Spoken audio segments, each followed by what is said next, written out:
ಏನ್ ಮಾಡೋಣಪ್ಪ, ಈ ಹಾಳ ತಲೆಯಲ್ಲಿ ಏನು ನೆನಪೇ ಇರಲ್ಲ. ಇದೊಂದು ಬದುಕಿ, ಇದೊಂದು ಜನ್ಮವೇ, ಎಂತಹ ದುರ್ವಿಧಿ, ಇದೆಂತಹ ದುರ್ವಿಧಿ. ಮೊಬೈಲ್ ಚಾರ್ಜ್ ಇಟ್ಟಿದ್ದೆ, ಮೊಬೈಲ್ ಹೀಟ್ ಆಗಿ ಡೌನ್ ಬಿಡ್ತು ಅಂತೇಳಿ ಎಷ್ಟೋ ಜನರು ಪ್ರಾಬ್ಲಮ್ ಇರುತ್ತೆ.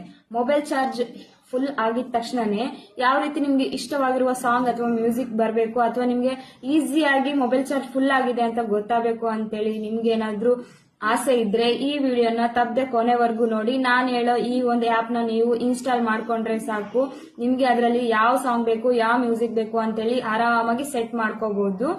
ಮೊದಲೇದಾಗಿ ಪ್ಲೇ ಸ್ಟೋರ್ಗೆ ಹೋಗಿ, ಪ್ಲೇ ಸ್ಟೋರ್ ನಲ್ಲಿ ಫ್ರೀ ಆಗಿ ಸಿಗುತ್ತೆ ಈ ಆಪ್. ಯಾವ್ದಂದ್ರೆ ಬ್ಯಾಟ್ರಿ ಸೌಂಡ್ ನೋಟಿಫಿಕೇಶನ್ ಆಪ್ ಅಂತೇಳಿ.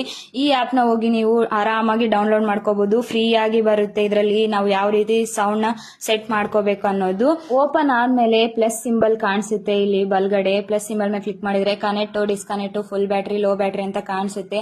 ಫುಲ್ ಬ್ಯಾಟ್ರಿ ಎಷ್ಟಾದಾಗ ನಮಗೆ ಸೌಂಡ್ ಬೇಕು ಅಂತೇಳಿ ನಾವು ಸೆಟ್ ಮಾಡ್ಕೋಬೇಕು. ಅಲ್ಲಿ ಪರ್ಸೆಂಟೇಜ್ ಹಾಕ್ಬೇಕು. ಫೈಲ್ ನಲ್ಲಿ ಹೋಗಿ ಇಲ್ಲಿ ಆಡಿಯೋನ ಯಾವ್ದು ಬೇಕು ನಾವೇ ಇಟ್ಕೋಬಹುದು ಆರಾಮಾಗಿ. ಆಮೇಲೆ ಇಲ್ಲಿ ಸೇವ್ ಅಂತ ಕಾಣಿಸುತ್ತೆ. ಅಥವಾ ಅದಕ್ಕೂ ಮುಂಚೆ ನಿಮ್ಗೆ ಏನಾದ್ರೂ ಡೌಟ್ ಇದ್ರೆ ಆಡಿಯೋನ ನೋಡ್ಕೊಳ್ಳಿ, ಸೌಂಡ್ ಬರುತ್ತೋ ಇಲ್ವಾ ಅಂತೇಳಿ ಸೇವ್ ಮಾಡಿ. ನೆಕ್ಸ್ಟ್ ಲೋ ಬ್ಯಾಟ್ರಿ ಆದಾಗೂ ಸಹ ನಾವು ಸೆಟ್ ಮಾಡ್ಕೋಬಹುದು. ಯಾವ ರೀತಿ ಅಂದ್ರೆ ಲೋ ಬ್ಯಾಟ್ರಿ ಎಷ್ಟು ನಮಗೆ ಆದಾಗ ನಮಗೆ ಸಾಂಗ್ ಬೇಕು ಅಂತೇಳಿ ಪರ್ಸೆಂಟೇಜ್ ಹಾಕಿ ಅಲ್ಲಿ ಫೈಲ್ ಅಲ್ಲಿ ಹೋಗಿ ಅದೇ ರೀತಿ ಸಾಂಗ್ ನ ಸೆಟ್ ಮಾಡ್ಕೋಬೇಕು. ಇಲ್ಲಿ ಸಾಂಗ್ ಬಂತು ನೋಡಿ. ಇದೇ ತರ ಇನ್ಫಾರ್ಮೇಶನ್ ವಿಡಿಯೋಗೋಸ್ಕರ ನಮ್ಮ ಪೇಜ್ ನ ಫಾಲೋ ಮಾಡಿ. ಹಾಗೆ ನಿಮ್ ಪ್ರಾಬ್ಲಮ್ ನ ಕಾಮೆಂಟ್ ಮಾಡಿ.